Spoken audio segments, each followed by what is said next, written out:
Bienvenue de retour dans ce voyage à travers l'Exode. Nous venons d'assister à l'incroyable rencontre de Moïse avec Dieu au buisson ardent. Et maintenant, nous allons voir comment Dieu prépare Moïse à la tâche monumentale qui l'attend. Le passage d'aujourd'hui nous enseigne une vérité puissante. Lorsque Dieu nous appelle, il nous équipe, même lorsque nous nous sentons insuffisants.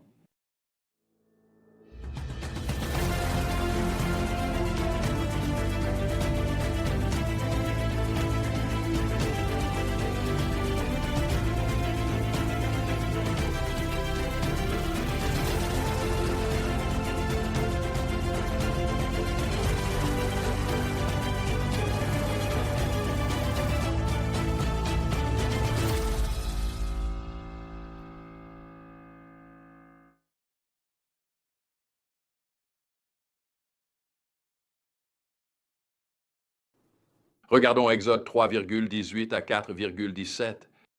Dieu vient de se révéler à Moïse et lui a confié la mission de conduire les Israélites hors d'Égypte. Maintenant, il expose le plan d'action. D'abord, Dieu dit à Moïse de rassembler les anciens d'Israël et d'annoncer la bonne nouvelle. Exode 3,16 dit: Le Seigneur, le Dieu de vos pères, le Dieu d'Abraham, d'Isaac et de Jacob, m'est apparu. Dieu ne minimise pas ce qui va arriver. Il est honnête quant aux défis à venir, disant à Moïse que Pharaon ne se laissera pas convaincre si facilement, tandis que les anciens écouteront. Mais voici l'essentiel. Dieu assure à Moïse qu'il agira avec une grande puissance. Il dit: Ainsi, j'étendrai ma main et je frapperai les Égyptiens par tous les prodiges que j'accomplirai au milieu d'eux.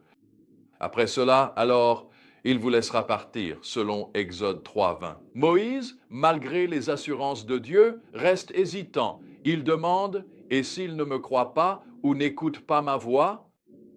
Dieu répond en donnant à Moïse 3 signes miraculeux. Le bâton qui se transforme en serpent, la main qui devient lépreuse puis est guérie, et l'eau qui se change en sang. Ces signes n'étaient pas de simples tours de magie, ils démontraient la puissance de Dieu sur la création, la maladie et la santé, ainsi que sur les éléments eux-mêmes. Mais au-delà de cela, ils annonçaient quelque chose de plus grand. Ces signes préfiguraient la venue du Messie, Jésus-Christ, qui apporterait une délivrance encore plus grande que l'exode d'Égypte. Après ces signes incroyables, Moïse se sent toujours inadéquat. Il dit: Pardonne ton serviteur, Seigneur. Je n'ai jamais été éloquent, j'ai la parole et la langue embarrassées. Exode 4 octobre. Est-ce que tu peux t'identifier à ça? Moi, je peux. Combien nous sentons-nous incompétents devant ce que Dieu nous appelle à faire? Quand Dieu m'a appelé à infiltrer un festival de jeunesse communiste rassemblant 100 000 jeunes athées pour partager l'Évangile, je me suis senti extrêmement inadéquat. Quand il m'a dit d'aller en Roumanie pendant la Révolution pour proclamer la bonne nouvelle de la liberté en Christ, je ne pensais pas qu'on me laisserait le faire.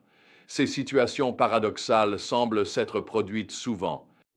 Mais je suis tellement reconnaissant que Dieu me place dans des situations où je ne peux pas, mais lui, il le peut. Je me sentais complètement inadapté à la tâche. Les défis semblaient insurmontables. Mais tout comme avec Moïse, Dieu m'a assuré de sa présence et de sa puissance. Il n'a pas promis que ce serait facile, mais il a promis qu'il serait avec moi.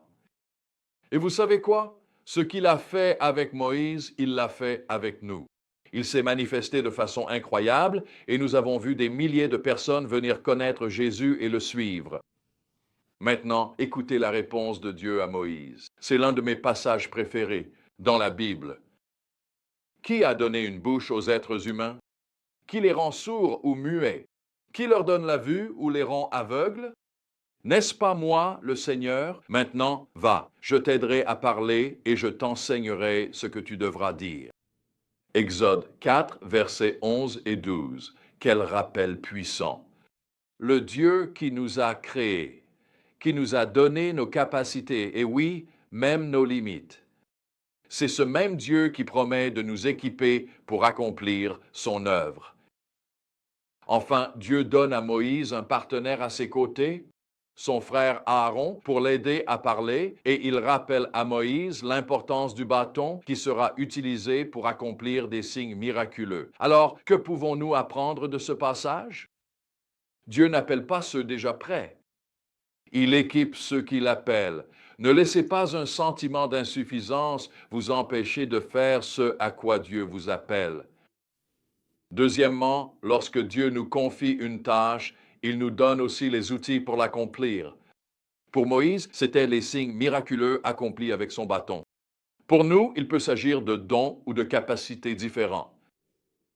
Troisièmement, parfois l'équipement que Dieu nous donne prend la forme d'autres personnes.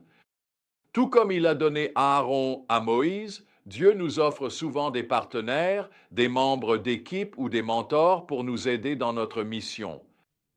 Quatrièmement, nos insuffisances sont des occasions pour que la suffisance de Dieu se manifeste. C'est lorsque nous sommes faibles que sa force se révèle le plus. Au fil de notre lecture de l'Exode, nous verrons comment Dieu utilise Moïse avec toutes ses hésitations et ses insuffisances pour accomplir ses desseins. Et souvenez-vous, le même Dieu qui a appelé et équipé Moïse vous appelle et vous équipe aujourd'hui. Alors, laissez-moi vous demander, à quoi Dieu vous appelle? Et comment est-il en train de vous équiper, même maintenant, pour accomplir cela? Ne laissez pas la peur ou le sentiment d'insuffisance vous retenir. Ayez confiance en Dieu qui promet « Je t'aiderai